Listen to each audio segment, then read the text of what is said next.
Shalom, kan tua tu thiang lim soi ngai thatu zong te in zavain pa hashemin pui vek chawo se Deuteronomy bung somni le panina sang so ma chuan hetiang hian ziak mu ania bong pa le sabeng tung lei ile dun tir tur ani lo ti in enge awm zia bong pa le sabeng tung lei le dun tir lo turin thupe kan ni hi enge omzia ni anga enge mizir tir atum ni ang tin bong pa le sabeng tung le dun tir chau nge thiang lowanga ran sadang te po bong le sakoramo sakor le sabeng tung emo tiang zelin ran sa sang te po le dun tu tir thiang lo ve thoge ni anga helai muna hian bong pa le sabeng tung chau seina ni ang tin le dun chau nge ni anga na sang na dang engpo ni semin enge omzia kan shetangin pakata chuanin bong chu sathiang ania ketin ka chuak thelret thial non ania sai thiang ania sabeng tung chu sai thiang lo thelret po thial non lo ania sathiang le thiang lo leile dun tir thiang lo masa enge chan le wang balai to safa tho chuanin an silfia chuanin bong chu thele thial non ania athil ei to lo i chuak le a enlai poin a ei le a thial le thina sabeng tung ero chu ni be si lo wa to chuanin kharan sa pani kha leile dun tir ta ila nan tholai khanin bong khanin thele ta thial lo ni chu athil lo ei to khai chok lenga ei do ni chu sabeng tung khanin enge bong ina ei kha si lo nga engla me pa cho ei angin nga yenga ei chak ve na ne yenga ai do ni chu chuwa chonin bong tang khanin sabeng tung o fi kha ang do na sabeng tung khan sho ma ti do ni chu chuwa chonin tura in kharan sa pa ni te kha leile dun tir tu ani lo bakha zo tang khanin a shom don bakhatin engla mai point thil a thial reng lain pakhat khanin ai ve si lo chuanin shoma tinga khami tak mai kha tura in adu lo tura in ran sa ran nung engpo ti shom kha du lo a phal lo chuwa chuanin khatiang om lo tu khanin leile dun ti lo turin thu pe min pe di kha balai to safo thowina an thil fi anania Talmud chuanin ashil fiana danga nei le a Talmud chuanin pakhata chuanin bong le sabeng tung chau soina ni lowatia bong le sabeng tung turai na man kherna changkha chu ne khatiang kha thil omzen zan ni wangin mi na ge anti fauthina ni wang khanin khatiang tongkam kha ron mangmai ti ne ma sengin iran sadang po engran sa po ni sengin thiang lo sa thiang lo sathiang apo satisang bong le etenanin enge I berama mo loye mo engpo ni sengin an pui lo khatiang le dun tir a khathiang lo banga chutiang bokin sathiang lo hoji nga po sakor le sabeng tung en tianan khathiang chuang lo tin an na apo khan leile chawani lo nia leile kha chu mi na nan tho reng englai mai puwa mi hring ma mo te ni wang khanin hi khatiang tongkam kha tora khan lo mang maya ma sengin eng na po ni sengin thiang lo Talmud tina soya chuanin kha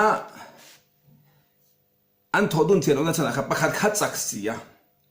pakhat kha tha tam sia pakhat zok a than nep zok tang khanin a ha thak bik dona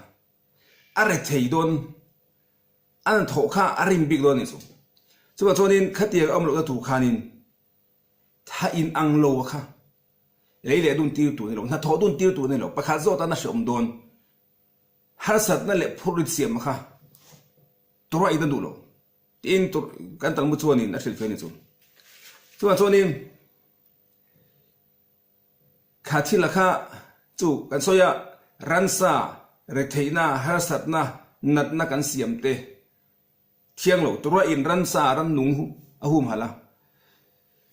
khaka Talmud da hilfia pakhat zok zok re thei le har sa shoma siam kha phalo ramba mina shilfia chonin kha mi ba ka khanin adang le pathian ina thil siam to te chitin an mani ni ang turina siama ruat saveka sakor chu sakor ni nangin omanga sabeng tung aninga bong chu tiang zele ran satin rengte tha in chin tha pula kha pathian an du lawa pathian a thiar han ani ang tura siam to ang sa khan hi khowela turin he khovel mi te min tua he khovel le chunga thil om jong te chuan chonin sabeng tung le antinan sakor na lo thok dun thin tang sengin lo le dun thin tang se anin ngai na anga ain kom ngai anga chin tha pol na lom don ni chu pathian thil siam to sa cho pol na pathian ina ruwa man to engkim em kim mai tha ati athil siam te na tha ti em ti kha ti ching pen na lom don chu na son rambam chuanin engwai enge hetianga bong le sabeng tung enge I le dun ti lo tu thumin pe pathian thil siam to sa te ti borbang lo turin le anin na ang vong chun zoma chin tha cho pol lo turin khami tu khanin ran sa te le dun tir mo na tho dun tir lo tur ni tin chu ma sa pathian ya thil siam to te aniang angin kan ro nga ya kan hlut nga ya kan ven him nga chu kha pathian du zong ni pathian nom zong ni chuanin ran sa ti du da te ti ra the thiang lawa pathian du lo zong ni kha mishna zia tu rabiu dana si chanchin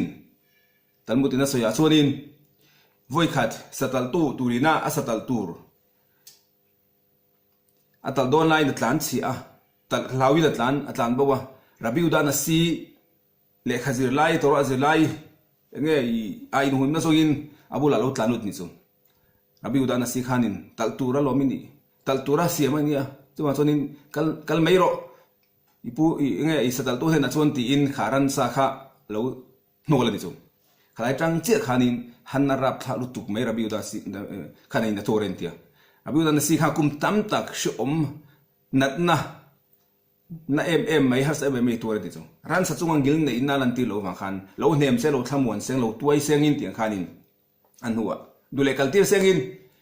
masa kha tianga nge I manga ina lo lan tir lo wa tal tura piang ini siam ini tia kha tianga lo thon la kha ama chunga nge natna khir khat MMA o sentir tu ni ti in tan putin zeka maseng ni hun dai tak nuwa ain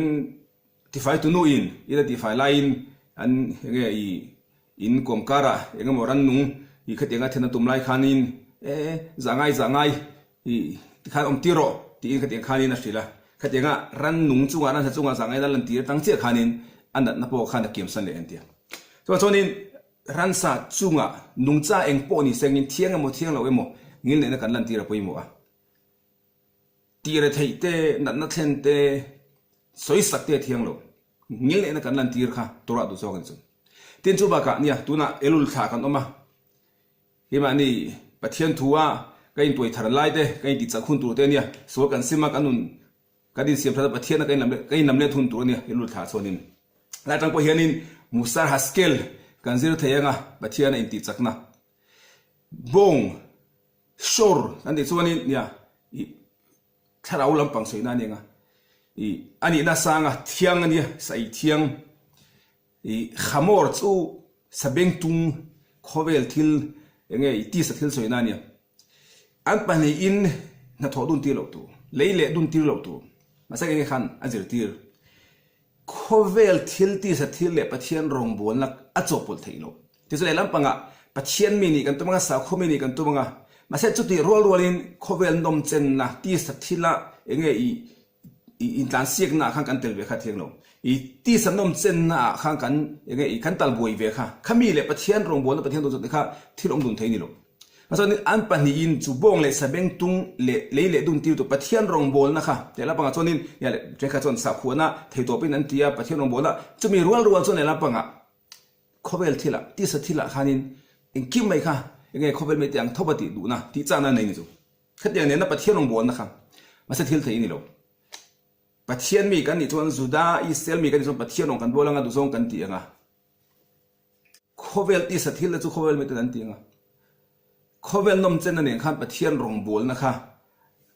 a copy nom dun thelo di khala tang point kan zir tu pathian ina atora thiang thi manga me je ti tu ni segin ma so ni la pathian min tra pui senga du zong kan ti na le arong kan bol na sakna miron pe kan thilung miron toi thar sak segin ke ma ni ya pathian du zong ti arong kan bol na turin ke ma ni pun in toi thar na nei kan tu manga la pathian ni kan sa vain